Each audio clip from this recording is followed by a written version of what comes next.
दे दिया, और जो बचा 160 का आधा वह भाग आधे कर देना। कौशल्या के कई हाथ धरे, दीन सुमित्रा मन प्रसन्न कर। अब बताओ तीनों रानियों के पास कितना कितना वस्तु सामग्री पहुंची। समझ सकते हैं? ऐसे नहीं समझ पाएंगे क्योंकि ये बड़ी कठिन है। अब आ जाए, मान लो 1 केजी चीनी, मान लो 1 किलो, उस चीनी को परीक्षित जी 500 ग्राम एक जगह कर दो, बड़ी रानी के खाते में डाल दो। अब कितनी बची? हमने चौपाई बोलेगी, ओवे भाग आधे कर दी। जो 500 ग्राम बची उसमें से 2 भाग कर दो, ओवे भाग आधे। अब कितनी बची? 250 ग्राम। अब कई कहो सोन नृपदय जो 250 ग्राम हुआ, उसमें से 250 ग्राम किसी दे दिया। कई अब कितना बचा? 250 ग्राम। अब आगे लिखा रहो सुबोवे भाग पुण्य भयो, 250 ग्राम बचा, उसमें से पुनः 2 भाग करते कितना हो गया? 2 भाग, 125 ग्राम। अब आगे क्या चौपाई कह रही? कौशल्या के कई हाथ धरे, कौशल्या के कई के हाथ पे धर दिया पुनः, फिर दीन सुमित्रा मन प्रसन्न कर। कितना पहुंचा छोटी रानी के पास? 250 ग्राम। के पास कितना है? 250 ग्राम। बड़ी रानी के पास कितना है? 500 ग्राम। यह तो गड़बड़ हो रहा है, बांटन क्रिया शुद्ध नहीं है।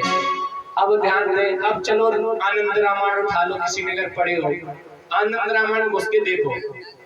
इधर एक बाज आया और बाज ने ऐसो झपट्टा मारो का जो मैया आंगन में के कई खड़ी थी, वो दाना लेकर के वो पंजा में दावे के बाज ले बोला। अब बेचारी के कई टकटकी लगा के देखने लगी, मेरा तो भाग चला गया। अब बड़ी रानी ने सोचा ये तो मेरी छोटी बहन है, भला इसकी गोदी हम सोनी नहीं दे सकते, तो अपने में जो 500 ग्राम था उसमें से आधा पुनः फिर उसे दे दिए। के अब तीनों के पास कितना कितना पहुंचा? 250 ग्राम। अब आ जाओ बाज, वो कहाँ लेके गया? अन्ना नाम का एक पर्वत है, वृक्ष के नीचे मैया अंजनी बैठी तपस्या कर रही थी। उसी बाज ने डाली पे जाकर के बैठे, और बाज जब बैठता है तो पंजा डाली पे लगाता है तो दोनों छूट गया, फिर उनकी गोली में जा गिरा। जैसे गिरा उसने देखा ये तो तस्मई है, उसे पान बोलो गोविंद भगवान की पान कर, उससे कौन पैदा हुआ है? अब 40 पढ़ा है आप लोगों ने, पढ़ा है वो? हम गवाही क्या लिख रहे हैं? तुम मम प्रिय भर सम भाई, राम जी के क्यों ये क्यों नहीं कहा? तुम मम प्रिय लखन सम भाई, तुम मम प्रिय शत्रु सम भाई। न लखन को बताया है, न शत्रुघ्न को बताया, भरत को ही क्यों लिया? क्योंकि माता कौशल्या ने अपने में दे दिया, तो राम के माना दूसरा रूप दूसरा स्वरूप हो भरत केकई के दूध में, और केकई के हाथ में वस्तु थी, वो कहाँ पहुंच गई? बाज ने डाली। अब आ जाए संहिता समाधान करके। अब बता, बाज क्या ये जानता, पंछी जो होता है वो ये जानता है कि यहाँ हम लेके जाए वो कहीं दूसरी जगह खा सकता था या डाल सकता था? ऐसा ही क्यों, तो वहीं पर क्यों डाला जाकर? ये बाज था कब ना खंड, पढ़ेंगे प्रमाण सहित बोलूंगा।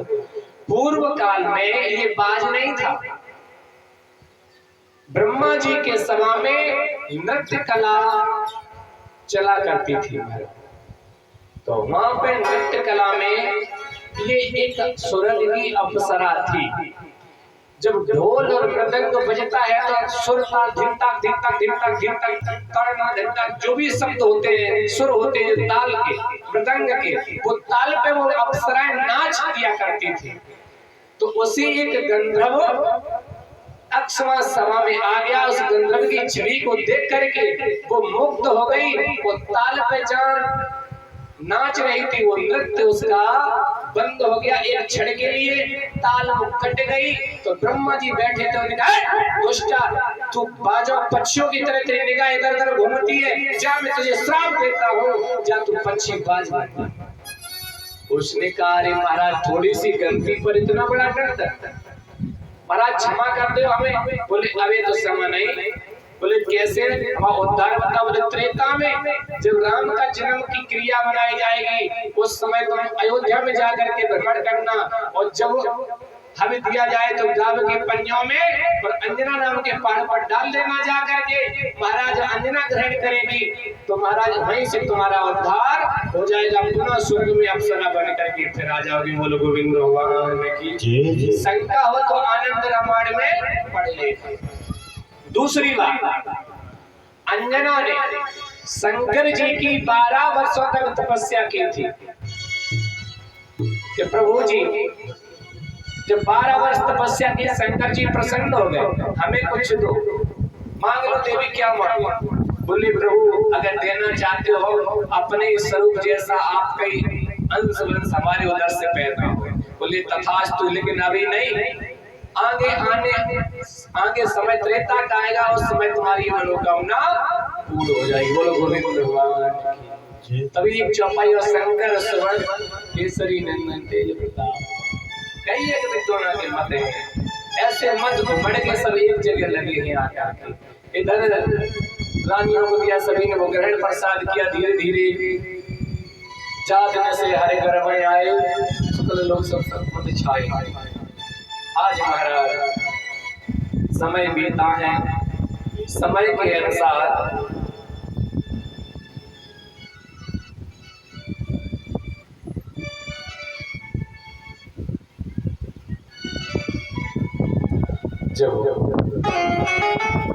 भगवान एक जगह बाबा तुलसीदास लिख रहे हैं, जा दिन से हरि घर में आए, सकल लोग सुख संपत्ति छाए। और एक जगह काले जगह परिचय थी, भय प्रगट कृपाला दीन दयाला कौशल्याय दयारी, सिद्धि तारे मुनि मनहारी,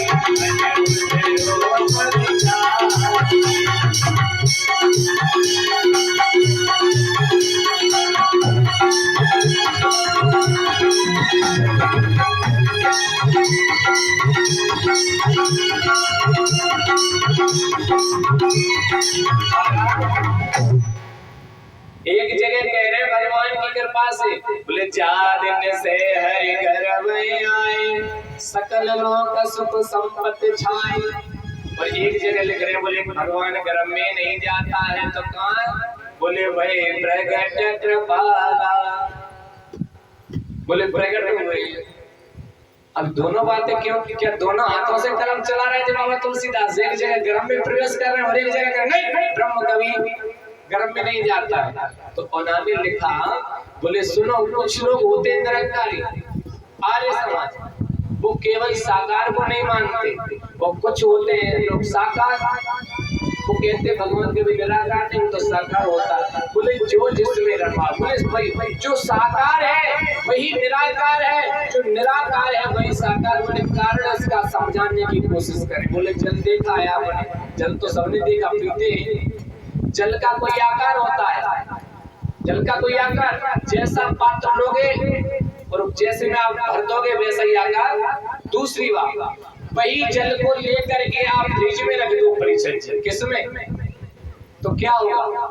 एक बर्फ की सिल्ली के रूप में बदल जाएगा, और धीरे धीरे गर्मी या भाप लगे तो अपने आप पानी में पुनः। वही तो साकार है और वही निराकार। ध्यान दें, आर्य, पहले हमारा ये देश था आर्यवर्त। श्लोक तो रोज पढ़ते हमारे महाराज, विश्वमंत्री अष्टशंभुद्वीपे भारतखंडे आर्यावर्ते देशांतरे पुण्य क्षेत्रे आर्यावर्ते। सबसे प्रथम आर्य हम और आपकी जड़ है। आर्य जो लोग कहते हैं आर्य समाज, ये लोग हैं, ये पत्थर पूजा नहीं मानते। आर्य तो हमारी जड़ है। आर्य क्या है? हमारी जड़। ध्यान रखना, आर्य हमारी जड़ है। तो और जो हमारी जो है ना, और जो आज अगर जड़ है तो महाराज ये वृक्ष की जो शाखाएं हैं ये हमारी, क्योंकि जब जड़ में सब कुछ तत्व मिलने वाला है, अभी अब जड़ में दांत मारो दांत टूट जाएगा।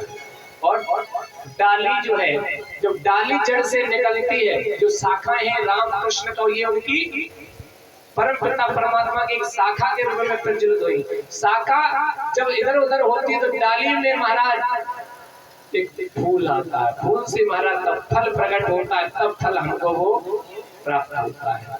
तो महाराज जब तक फल नहीं होगा तब तक उसका बीज, मतलब एक उलझन है, एक दूसरे के पूरक है। कहने का भाव ये है कि एक हाथ से कभी ताली बजने वाली, बोलो गोविंद भगवान की।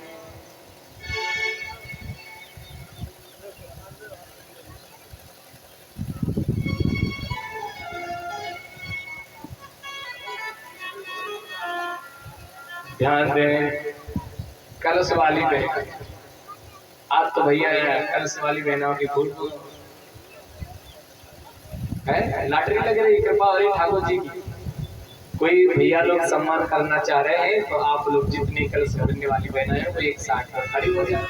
कोई भैया आएंगे तो आपका स्वागत या सम्मान जो भी सम्मान करना चाहे वो कर सकते हैं। ये बड़ी सवाल ध्यान। नौमी तिथि मधुमास पुनीता शुक्ल पक्ष हर पीता। नौमी तिथि है, चैत्र का महीना है। ये नौमी तिथि के दिन भगवान आए। ये तिथि का नाम नौमी क्यों पड़ा है पता है आप लोगों को? पहले इस तिथि का नाम रिक्ता तिथि था। क्या? रिक्ता तिथि। और आज भी दिन चलती हुई पड़ती है रिक्ता तिथि। बोले तिथि में कभी कोई शुभ कार्य नहीं होता, तो रिक्ता तिथि भगवान विष्णु के पास रोती रोती गई। बोले भगवान हमारी तिथि में कोई शुभ काम नहीं करता, हम इतनी बड़ी पापनी, हमें प्रभु कृपा करके हमारे नाम पर जो कलंक लगा है इसे बदल दो। भगवान जी का बदल लेंगे समय आने दो, त्रेता में हम तुम्हारी समय में आएंगे तब तुम्हें हम परिपूर्ण कर देंगे। उस समय तुम गिनी जाओगे नौमी नाम से, और नाम अंत जो होता है वो पूर्ण ब्रह्म परमात्मा पूरी रहता है। क्यों सब पाड़ो अपना बड़ा काटते रहना पूर्ण होता है। तो आज भगवान नवमी के दिन मध्य दिवस शीत न धामा पावन काल लोक विश्रामा। मध्य दिवस है न शीत है न धाम है, हरा गड़ा सुहाना मौसम है। दिन के 12 बजे, और दिन कौन सा है? सोमवार किसे कहते हैं? मंगलवार। मंगलवार के दिन भगवान राम जी का प्राकट्य। बोलो गोविंद भगवान की। अब मैया जसोदा वो कौशल्या खड़ी है, तो भगवान को जब याद किया तो भगवान कैसे रूप में आ गए? चतुर्भुज। बोलो चतुर्भुज नारायण भगवान की जय। तो जब चतुर्भुज भगवान बने की आए, क्यों? जैसे चतुर्भुज बने सो आरती करने लगे। भगवान से मैया कौशल्या बोली क्यों? ये बताओ, हमने तुम्हें अपना बेटा बना के बुला, तुम तो मेरे बाप बने के आए। बोले अच्छा, हमने तो अपना बेटा बन के बुलाया लेकिन तुम मेरे बाप बन के आ गए। कहे तो कर जोरी अस्तुति तोरी के विद कयो अनंता। माया गुण ज्ञाना विद्या माना वेद पुराण भनंता। करुणा सुख सागर सब गुण आगर जीगा भय सुत संता। सोम महित लागी जन अनुरागी प्रगट भयो श्री कंता। ब्रह्मांड निकाया निर्मित माया रोम रोम प्रतिवेद कहे।